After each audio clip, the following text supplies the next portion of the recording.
Okay, so Adrien Broner is back in the ring this weekend in Cincinnati, his hometown in the US, and he's going up against Emmanuel Taylor. Now, I know on Twitter he posted something about fighting Lamont Peterson, which I believe was not true. What I would hope with Broner with this fight is that he's not looking past Taylor with overconfidence, because I can see how people could look at this fight and say it's a foregone conclusion. Taylor is, they think Taylor's a done deal. It's a one fight for Broner. It's not a big test. But I would disagree. I actually think that this could be a dangerous fight for Adrien Broner if he has the wrong mindset. See, the thing with Taylor is he's actually a good boxer. He's a two-handed boxer. He has a good lead left hook, which is quite sharp. He likes to fight on the front foot. And the thing with Taylor, which is more dangerous than anything else, is he's one of these boxers who can turn the tables on you gradually. And you don't really see it coming until you're in the championship rounds, and this fight is too close for comfort. Okay? So this is a guy you expected to beat comfortably, and then all of a sudden you find yourself, like Karim Mayfield did, in a fight that you're possibly losing, and in the end, you know, like Mayfield did, ended up actually losing.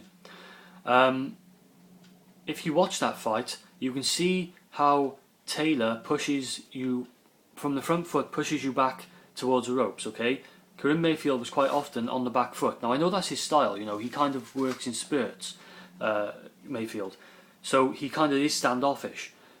But Taylor used this to his advantage, and pushed Mayfield back and made things uncomfortable in the end. He was kind of taking the more aggressive role, and he used his boxing skills, which he does have, his two-handedness, whereas Mayfield's a one-handed fighter with the right hand. He used his two-handedness to use combinations, to end up just winning exchanges and actually putting an impression on the judges. Here's the thing. Like I said, Taylor likes the front foot. He pushes you back, but it's a gradual thing. He's not a pressure fighter, okay? He's not an out-and-out pressure fighter. So you can hold your own with him, okay? You can stand the middle ground. You can keep the centre of the ring with him.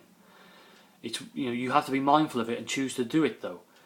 So in this fight, in my opinion, it's imperative that Adrien Broner stands his ground and holds the centre of the ring, because I think if he does that, I think he should win this fight. I think he has the defensive skills when he stood in front of the guy to be able to slip his punches, to be able to land him with his strong left hook, and to be able to outbox him. Okay, it won't be easy, but I'm saying I think he will win the fight if he holds his ground. Something to watch out for in this fight: if Adrien Broner starts moving backwards, okay, if Taylor starts taking the front foot and is the aggressor, then we have a problem, because Broner, quite frankly, can't fight on the back foot. His defence against the ropes is severely lacking. It's a major weakness in his game, and I hope someone's tried to address that, because it's something that really needs looking at. And I think it's something that Taylor could exploit if he manages to push Broner back.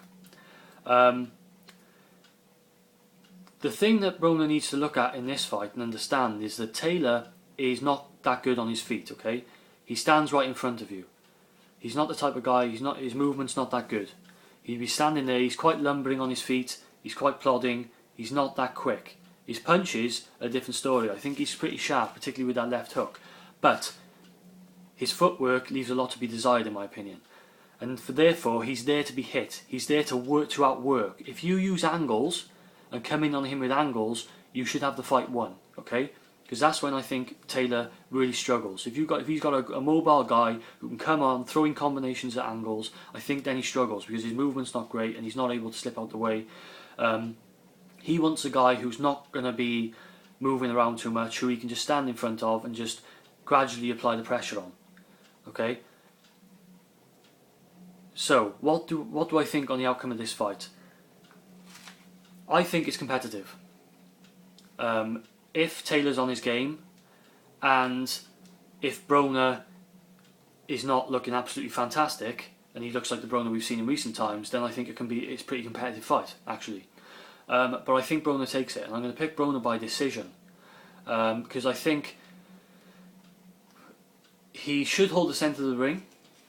I think the confidence that he'll have going up against this particular opponent, who I think he feels is perhaps going to be sort of a gap-filling fight for him, because he feels he's above this. I think he'll have the confidence to be on the front foot, and he'll want to go and actually take this guy head on, and he'll really want to be on the front foot in this fight, Broner. And when he's on the front foot, I think that's when Broner does his best work.